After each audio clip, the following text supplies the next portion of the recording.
Hi friends, welcome to my little world. இன்னைக்கு நம்ம சேனல்ல என்ன ரெசிபி பார்க்க போறோம்னா நோம்பு கஞ்சி. நோம்பு 29வது அன்னைக்கு எங்க வீட்டு நோம்பு கஞ்சி முறை. சோ நாங்க வீட்ல என்னெல்லாம் prepare பண்ணி கொடுத்து விட்டோம் அப்படினு காட்றேன். கொண்டக்கடலை, கடலை பருப்பு, வெந்தயம் இதெல்லாம் வந்து நைட்டே ஊற வைக்கணும். சோ அதுக்காக எல்லாத்தையுமே எடுத்து வச்சோம். எல்லாத்தையுமே ஊற வச்சாச்சு. அப்புறம் பூண்டெல்லாம் உரிச்சு வச்சாச்சு, இஞ்சி எல்லாம் உரிச்சு வச்சாச்சு, எல்லாம் க்ளீன் பண்ணியாச்சு. காலையில் அரைக்கணும். அப்புறம் அதுக்கு தேவையான வெங்காயம், தக்காளி இதெல்லாம் ரெடி பண்ணி வச்சுருக்கோம். அப்புறம் கேரட், பச்சை மிளகாய். அப்புறம் ஈவினிங் இஃப்தாருக்கு ரோஸ் மில்க் கரைக்கிறதுக்காக பாதாம் பிசின்.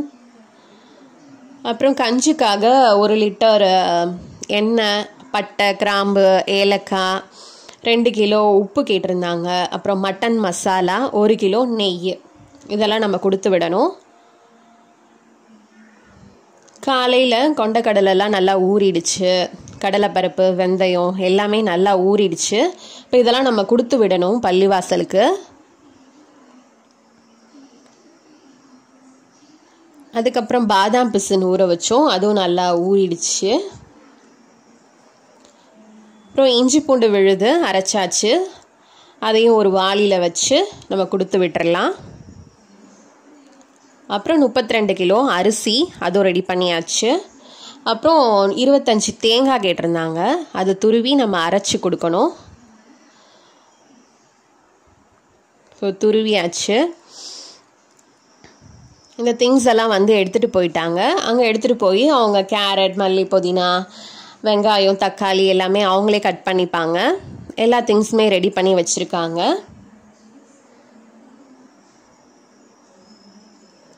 நம்ம எல்லா திங்ஸுமே கொடுத்து விட்டா அவங்க காய்ச்சிக்குவாங்க.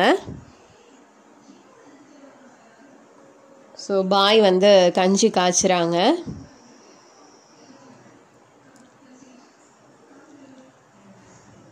ஒரு 1 o'clock போல் அவங்க காய்ச்சிட்ருக்காங்க. அதே டைம் நம்ம இஃப்தாருக்கு ஸ்நாக்ஸ் ரெடி பண்ணணும். ஸோ அதனால் வீட்டில் ஒரு 60 முட்டை வந்து நம்ம வேக வைக்க போகிறோம். முட்டை போண்டா செய்கிறதுக்காக பஜ்ஜி மாவு, அப்புறம் வடையும் செய்ய போகிறோம். அதுக்காக வெள்ளை உளுந்து, அதை பொரிச்சு எடுக்கிறதுக்காக எண்ணெய். இப்போ உளுந்தை வந்து ஊற வச்சாச்சு. வெள்ளை உளுந்து தான் சீக்கிரம் ஊறிடும். முட்டையெல்லாம் வேக வச்சு அதை 2 கட் பண்ணி வச்சாச்சு. இப்போ பஜ்ஜி மாவு மிக்ஸ் ரெடி பண்ணியாச்சு. இப்போ முட்டை போண்டா போட்டு எடுத்துடலாம்.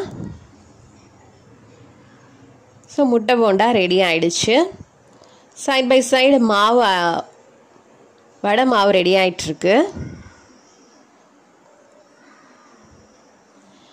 வடைக்கு தேவையான வெங்காயம், பச்சை மிளகாய், கருவேப்பிலை அதெல்லாம் கட் பண்ணி ரெடி பண்ணி வச்சுருக்கேன். வடை மாவும் அரைச்சி எடுத்தாச்சு. இப்போ அதில் உப்பு சேர்த்துக்கலாம். இப்போ தேவையான அரிசி மாவு சேர்த்துக்கலாம். இப்போ நறுக்கி வச்ச பச்சை மிளகாய், வெங்காயம், கருவேப்பிலை இதெல்லாம் சேர்த்துக்கலாம். சேர்த்து நல்லா மிக்ஸ் பண்ணிக்கோங்க. பண்ணி இப்போ வடை போட போகிறாங்க.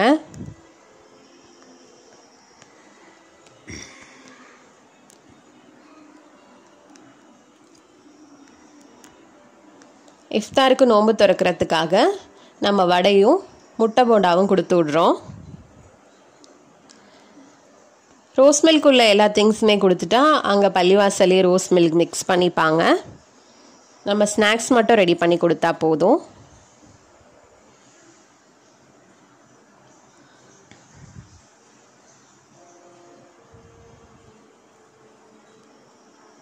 வடை சுட்டு எடுத்தாச்சு.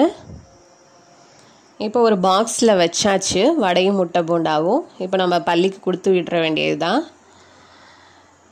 அண்ட் ஈவினிங் நம்ம வீட்டுக்கு கஞ்சி காய்ச்சி வந்திருக்கு. ரொம்ப நல்லா இருந்துச்சு கஞ்சி. ஓகே, வீடியோஸ் பிடிச்சிருந்தா லைக் பண்ணுங்கள், ஷேர் பண்ணுங்கள், சேனலை சப்ஸ்கிரைப் பண்ணி சப்போர்ட் பண்ணுங்கள். தேங்க்ஸ் ஃபார் வாட்சிங்.